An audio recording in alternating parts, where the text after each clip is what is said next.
اور اس علاقے کے قلب و جگر خواتین حضرات،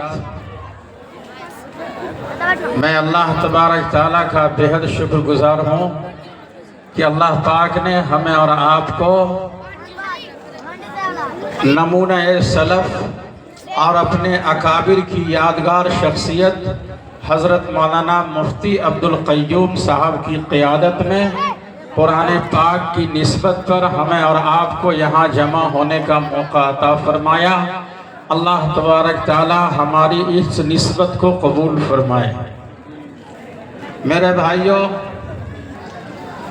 جلسہ دستار بندی میں ہم لوگ بیٹھے ہوئے ہیں اور دارالعلوم مدھے پور، کیا نام ہے ادارے کا؟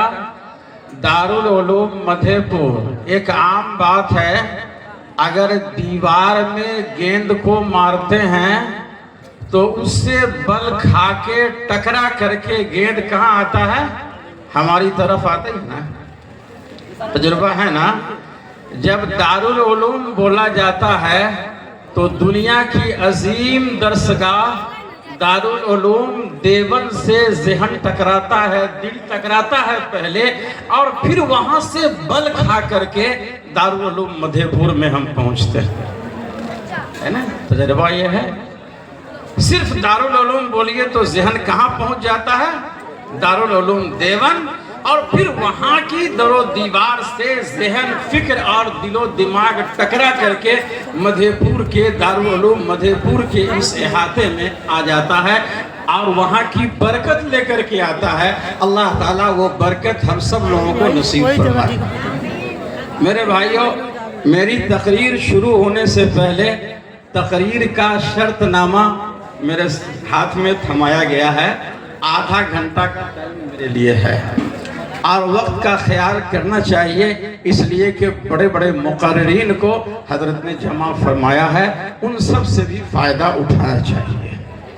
میرے بھائیوں، قرآن پاک کی جو آیت میں نے پڑھی ہے پہلے، ہے نا، اے ایمان والو صبر سے کام لو، وَصَابِرُوا، اور جمے رہو، وَرَابِطُوا، اور مفسرین فرماتے ہیں چوکنا بھی رہو اور اپنے سرحد کی مکمل حفاظت کرو۔ وَاتَّقُوا اللَّهَ، اور اللہ کا خوف تمہارے ساتھ رہے۔ اللہ تبارک تعالیٰ تم کو ہر مقام پر ہر زمانے میں کامیاب کر دے گا۔ اللہ کا فضل ہے، اس سے پہلے بھی جلسے دستار بندی ہوئی تھی۔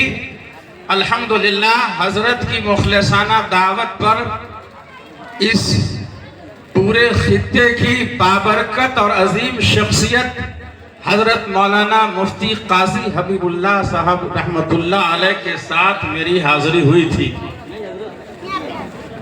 اور اس کے بعد اس سال تقریباً دستار بندی میں کتنے؟ 33۔ الحمدللہ قرآن پاک کے جتنے پارے ہیں اس سے بھی زیادہ نہیں، 33۔ اللہ اس کے قبول فرمائے، ان خدمات کو قبول فرمائے۔ میرے بھائیوں، قرآن پاک کی کتنی فضیلت ہے، کتنی اہمیت ہے، کتنا مقام اور مرتبہ ہے، اور کس طریقے سے حافظ کے والدین اور خاندان کا مقام بیان کیا ہے علماء کرام نے، اسے آپ اچھی طرح سن چکے ہیں، اس کو دہرانے کی ضرورت نہیں ہے۔ میرے بھائیوں، قرآن پاک کے لیے ضرورت اب اس بات کی آ گئی ہے کہ قرآن پاک کو ہمیں صرف جنت کے حصول یابی کے لیے نہیں پڑھنا ہے، بلکہ قرآن پاک کی حفاظت کے لیے انشاءاللہ اپنے آپ کو تیار کرنا ہے۔ کریں گے؟ جی اے اللہ